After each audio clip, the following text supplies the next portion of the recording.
Hello. હાલો.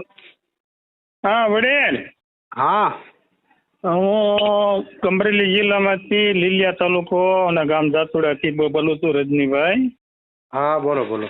તમારો યુટ્યુબમાં video જોયો ને ગાયાધરી ખેતીનો, હા હા એટલે મને મજા આવી એમાં એમ.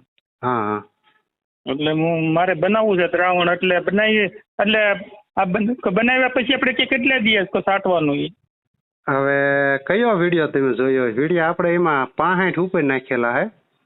65 ઉપર આપણે જો આપણે 30 મિલીલીટર ગળમૂત્ર છે બરોબર, હા હા અને એમાં પછી લીમડાના પાન છે 2 કિલો.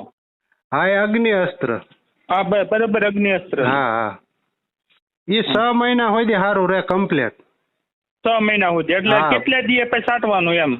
છાંટવામાં તો બનાવ્યા પછી આજ તમે બનાવો ને હા એને 2 કિલો લીમડાના પાન ખાંડ નાખવાના, 2 કિલો તીખી મરચી. હા એ તમારે બધું મેં લિસ્ટ કરી લીધું છે તમારું જોઈને જોઈ. હા હા બરોબર. હા એટલે આપણે એક પંપની અંદર કેટલું આપવાનું? 700 ગ્રામ. 700 ગ્રામ ને બસ, હા. એટલે એમ. હા બસ. 700 ગ્રામ અને ગમે આપવાનું. સમજો તો હા, વડીલ, હા. હું તમને ગમે ત્યારે મારે જરૂર પડશે એટલે તમને હું રિંગ કરે હો વડીલ. તમે નહીં, ગુજરાતના ખૂણે ખૂણે બધાને કીધેલું, ગમે ત્યારે ફોન કરવાનો છું રાતના 10 વાગ્યા એટલે સુધી. તમને હું રિંગ કરી મને તમારો કોઈ જોયો ને મેં આખો વિડીયો, એટલે મને તો આનંદ આવ્યો એમ. હા હા વિડીયો ઈ એક નહીં, એક સિવાય ને આપણે 14 ફરમાં એમાં મૂકેલા છે. અગ્નિ અસ્ત્ર છે, પછી અને આપણે અજમાસ્ત્ર છે. અને ફ્લાવરિંગ માટેનું ફ્લાવરિંગ માટેમાં દૂધ ગોળ કામ આપે, પછી આ જીવામૃત આંકડાનો બોળો પિયતમાં તમારા ધરાવથી દેવાનું આવે. એ બધા વિડીયો આપણે એમાં નાખેલા હે. ઠેક દૂધ ને ગોળ ને ફ્લાવરિંગ માટે. હા ઈ કામ આપે છે. અથવા પછી આંકડાનો બોળો જે બને છે ને, હા એનો વિડીયો તમારે ધ્યાનમાં આવ્યો કે ન આવ્યો, એ આપણે દર પાણે પાઈ દેવાનું. ડ્રીપ હોય ને તો ડ્રીપમાં ઝીણા કપડા ગળે ચડાવી દેવાનું. હા વાંધો નહીં. એટલે મને બહુ મજા આવી છે. હા અને આ બનાવું છું આગળ, મારી પાસે ગાવું છે 4.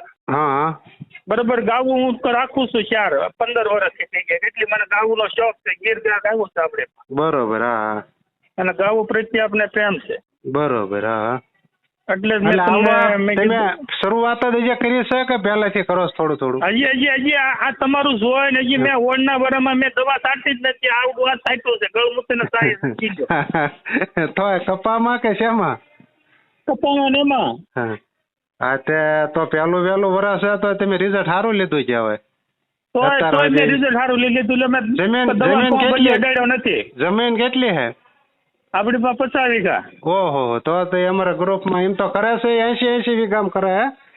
પણ એમાં તમારે આમ તો શેમાં કોઈ વસ્તુમાં મહેનત તો જો મેં ગયા વર્ષની ખાટી સાય હતી ને, હા ઈ અને પછી લીંબોળીનો બોળો હતો ગયા વર્ષનો 5 આપણે 10 કિલો લીવડો ઈ, અને પછી મારે અજમાનું અને હિંગનું અને આપણે હળદરનું દ્રાવણ હતું ગયા વર્ષનું. ઈ સાઈડ પછી બધું મરી ગયો, હળવું પડી ગયું. હા થઈ જાય રાગે થઈ જાય. એને લીમડાના એક કપાસ માટે આપણે લીમડાના પાંદ આવે ને, એનો ઉકાળો એક બેસ્ટમાં બેસ્ટ લાલ અને લીલી એવો અટકાડવાનું હારામાં હારું એનું કામ છે. એટલે 500 ગ્રામ લીંબોળી આપે કે ન આપે કામ?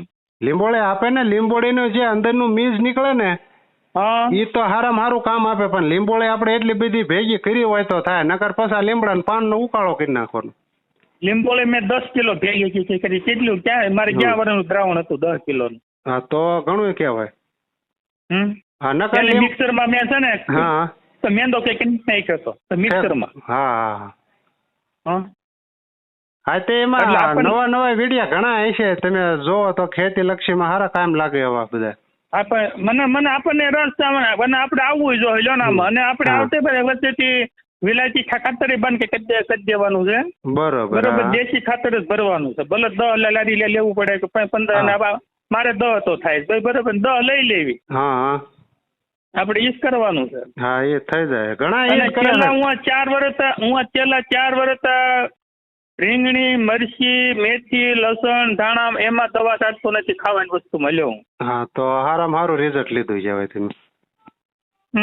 અને તમે કઈક થોડાક ઈ કરતા હોય થોડું થોડું કોક પાડોશી ને સીનજો પાછા હળવે હળવે એ થોડુંક મંડાય એમાં. હજી અમારે અહીંયા જાતોડિયા ની અંદર હું પેલો વેલો છો હજી સમજી લઈ. બરોબર છે. હા હા એટલે નો ટાઈમ આપણે વરસથી 2 વર્ષમાં આપણે થોડોક આમ બતાવીએ કે એમ કથા કહીએ ને આપણે આ વસ્તુ કરે શું પતાવીએ.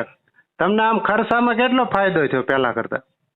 ખર્ચા એટલે ગયા વર્ષનું 80,000 નું હતું બિલ. અને ફ્રીમાં થાય, આ ફ્રીમાં થાય એમ જો. હા તો એ 80,000 તો તમારો ચોખ્ખો ફાયદો થયો ને અત્યાર સુધી. એ તો વાત છે. એટલે હું ઈ જ કઉ છું કે ખેડૂત ઈ જ નહીં સમજતા. હવે કદાચ ખેડૂત નહીં સમજે. ખેડૂતને જયારે હું એમ કહું ખેડૂત આપણે વેડો છે ને ખેડૂત છે ને હું તો આ વસ્તુમાં આવવું જોઈએ. આજે નહીં તો 5 વર્ષ પછી આવવું જોઈએ. આવવું જોઈએ. હા એ સાચું છે. અને તમારું ગામ કયું? મારો જસદણ જોયું, જસદણ ઇલાકો. જસદણ થી વિછ્યા તાલુકો અમારે લાગે ને. વિછ્યા થી 6 કિલોમીટર દૂર થાય. તો જસદણ તો હું આવતો હતો, એમાં મારા આદમી ત્યાં હતો ને. હા તો હોસ્ટેલમાં જસદણ આવતો. જસદણ હોય આવતા હોય તો બેક્ટેરિયા લઈ જજો ફરીમાં અહીંથી બિયારણ માટે. તમારે કાયમ લાગશે. એનો વિડીયો હશે.